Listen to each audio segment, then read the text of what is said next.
June 1940. Italy has declared war on Britain and France. Shortly after, the Nazis would take Paris. British forces were taking an overwhelming number of POWs. With their camps exceeding capacity, it was quickly decided that the German prisoners would have to be relocated to other countries within the Commonwealth.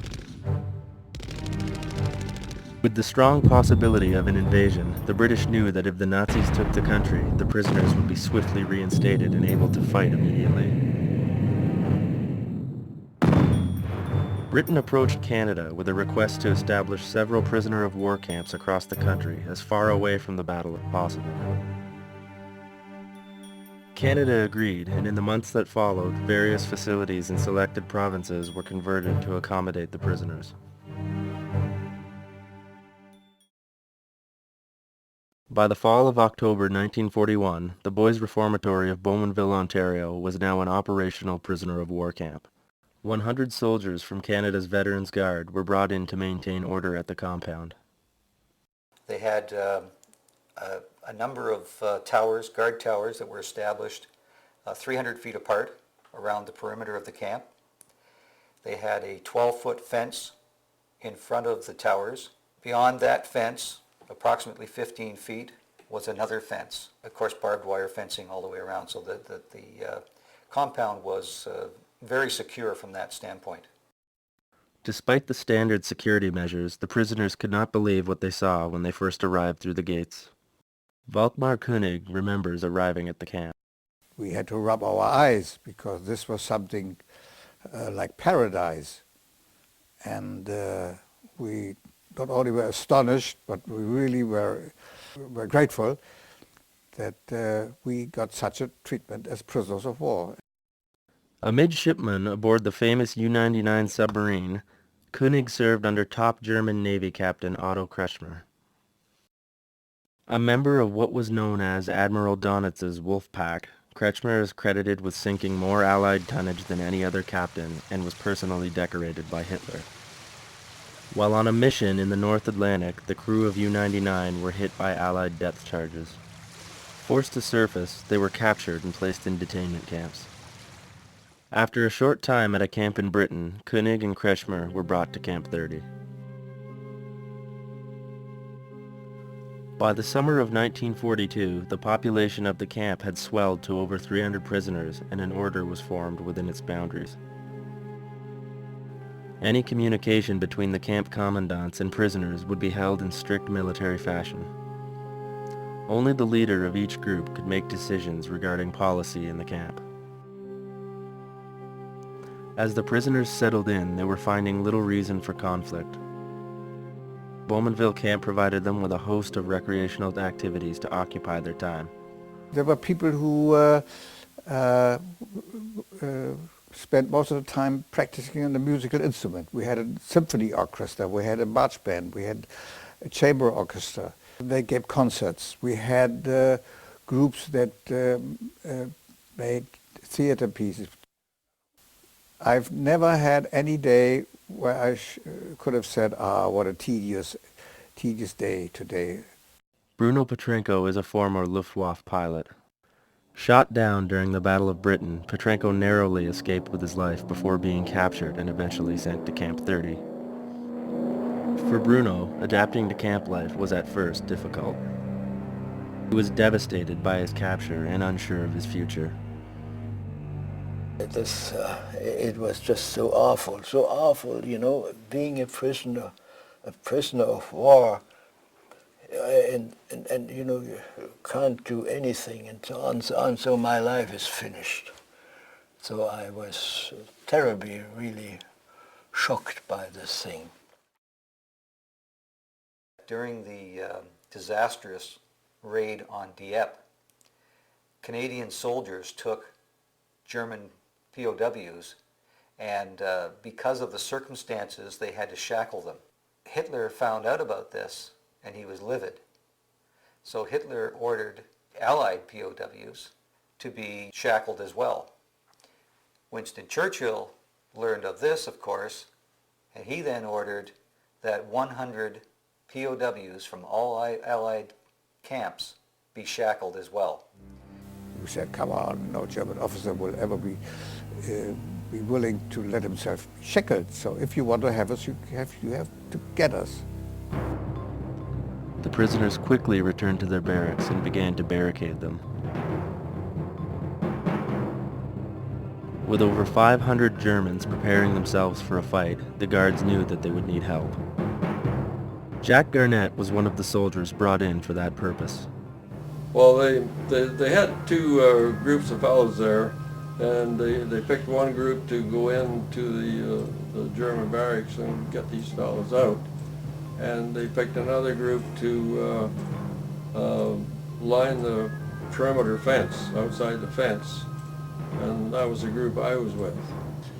They transported young troops from neighborhood camps to Bougainville and started to conquer the buildings. The first evening they conquered the mess hall, and they conquered one building where the officers had barricaded themselves in the basement. When they came out, they had to run a little gauntlet, more or less.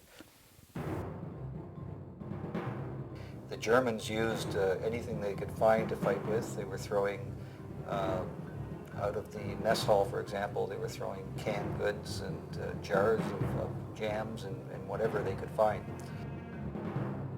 During the fight, Volkmar and a couple of his allies decided to teach a lesson to a guard who was known for his abusive behavior. The prisoners surrounded the guard and took him into an empty barrack. There, they decided that they would shackle the guard as opposed to being shackled themselves. I was asked to shackle. I never shackled a man in my life, so someone gave me a belt or a rope or something, I don't remember, but I put on his back his both arms together, and then he told him, no, we show you around in the camp and show how it looks like if an officer is shackled. What a funny idea, but nevertheless, we were furious. But König and the others had no idea how much danger they had put themselves in. In a guard tower across from the barracks, a guard had his sights set on the prisoners. They shouted from the guard tower, back into the building, back into the building. Shackled guard immediately dropped to his knees for cover, and the Germans ran for the building. But it was too late. As König ran towards the doorway, 3 shots rang out. While I was jumping into the door, several shots rang out, and one shot went into the wooden frame of the door in the height of my head, and when I jumped head-on into the building, I got a clean through shot through my thigh.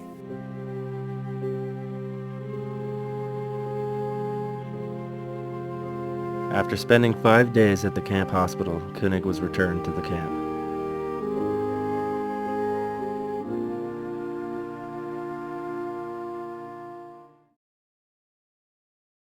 As the war continued overseas, the German prisoners at Camp 30 in Bougainville were devising methods of escape. In order to return to Germany, the prisoners would have to first establish a form of communication with German high command. Contact was made through coded letters sent by the prisoners to their families. I got some information someday from Germany. It was something, I got some marmalade, just some food, some marmalade from my relatives, and in it there was a little package in the marmalade, and that contained instructions that I could send information by writing certain things in my letters to Germany. It was kind of complicated, and so I don't try to reconstruct that. In February of 1943, the Germans received a message that they could not believe. There was the idea born in beginning of 42 that German submarine officers could escape via a tunnel and could be taken over by a German submarine at the coast. Construction on a tunnel began at once. Officers took turns at a variety of jobs. Some would be responsible for digging the tunnel, others for the transportation and disposal of the dirt. One way of disposing of the dirt was to take it up to the ceiling of our big house and just distribute it there everywhere.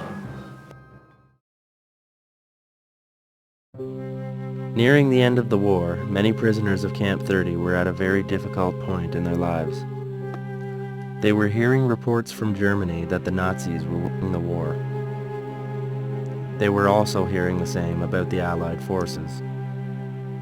You know, of course, initially I thought like everybody else that Germany is going to win. And it was one of the things, you know, that I was very unhappy about being a prisoner of war. And then, but gradually my approach, my thinking of these things changed. I said, well, after all, this is now this lousy war who never comes to an end. And there are terrible losses on both sides everywhere. And I'm a prisoner of war, I'm kind of protected. As in wartime, on both sides, the truth is not the biggest word. So, but because we had the reports from both sides, we had a very objective picture.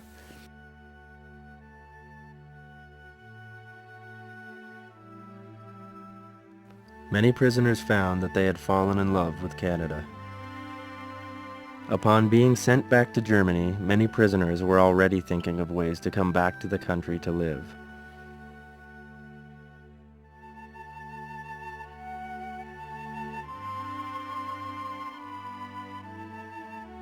The decision to come to Canada was taken while I was here in Canada. And I even landed or ended up with a company, a big German company that used to have participations in foreign countries when they suggested and asked me if I wanted to go to Canada for them. That was exactly what I wanted. Other prisoners organized yearly reunions to celebrate the country that had such an impact on their lives. Roughly 600 addresses of former German officers in Canadian captivity. And they had meetings every 2 or 3 years and always had as guest of honor either the Canadian ambassador in the German capital or the Canadian military attaché.